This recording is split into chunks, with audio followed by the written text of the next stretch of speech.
शुरुआत शुक्रवार से होगी। 5 दिनों तक चलने वाले मानसून सत्र की सभी तैयारियां पूरी हो चुकी है। सुरक्षा व्यवस्था के पुख्ता इंतजाम किए गए हैं। मानसून सत्र में विपक्ष के द्वारा विभिन्न मुद्दों को लेकर सरकार को घेरा जाएगा और सत्र हंगामेदार रहने की संभावनाएं हैं। हालांकि बिहार विधानसभा अध्यक्ष और सत्ता पक्ष के लोगों द्वारा लगातार अपील की जा रही है कि सदन को शांतिपूर्ण तरीके से चलने दिया जाए। बिहार विधानमंडल मानसून सत्र की शुरुआत कल से होगी, जिसको लेकर के बिहार विधानमंडल में जो तमाम तैयारियां हैं वो पूरी कर ली गई है।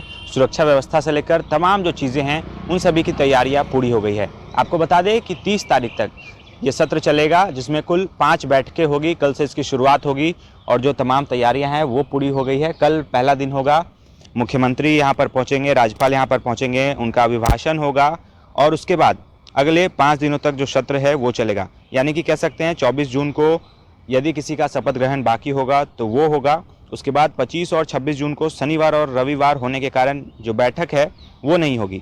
फिर सोमवार को यानी कि 27 जून को गैर सरकारी सदस्यों के संकल्प पेश किए जाएंगे। 28 जून और 29 जून को राजकीय विधेयक और अन्य राजकीय कार्य होंगे। वहीं अगर बात करें अंतिम दिन यानी कि 30 जून की, तो उस दिन प्रथम अनुपूरक व्यय विवरण पर चर्चा होगी और फिर सरकार का उत्तर और इससे संबंधित विनियोग विधेयक सदन में रखा जाएगा। तो कुल मिलाकर अगर देखा जाए तो मानसून सत्र केवल 5 दिनों का ही सत्र होगा और इसको लेकर के जो तमाम तैयारियां हैं वो पूरी हो चुकी है। कल भी बिहार विधानसभा के जो अध्यक्ष हैं उन्होंने बैठक की थी और बैठक में मुख्य रूप से उन्होंने सभी दल के जो लोग हैं उनको बुलाया था, उनके साथ बैठक की थी। उसमें बिहार सरकार के जो दोनों उप मुख्यमंत्री हैं वो शामिल थे और इसके साथ ही जो विपक्ष के नेता हैं वो भी शामिल थे। और बिहार विधानसभा के जो अध्यक्ष हैं विजय सिन्हा, उन्होंने स्पष्ट कहा कि शांतिपूर्ण तरीके से सत्र चले, क्योंकि काफ़ी छोटा सत्र है। वहीं जो विपक्ष के लोग हैं उन्होंने कहा कि सत्र शांतिपूर्ण चलेगा तभी जब सरकार जनता के सवालों का सही जवाब देगी, इसकी व्यापक व्यवस्था की जाए, अन्यथा जो सत्र है वो शांतिपूर्ण तरीके से नहीं चलेगा।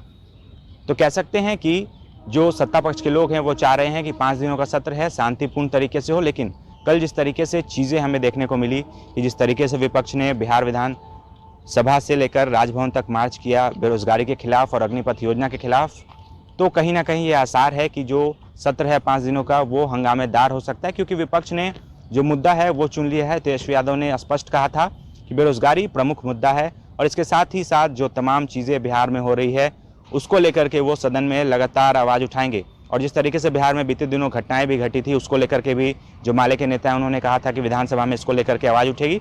तो कहीं ना कहीं सत्र जो है वो काफ़ी रोचक रहने वाला है। थोड़ा बहुत जो हंगामा है उसकी संभावनाएं भी बढ़ रही है, लेकिन सत्ता पक्ष की तरफ से पूरा प्रयास किया जा रहा है कि जो हंगामा है वो ना हो और शांतिपूर्ण तरीके से सत्र चले।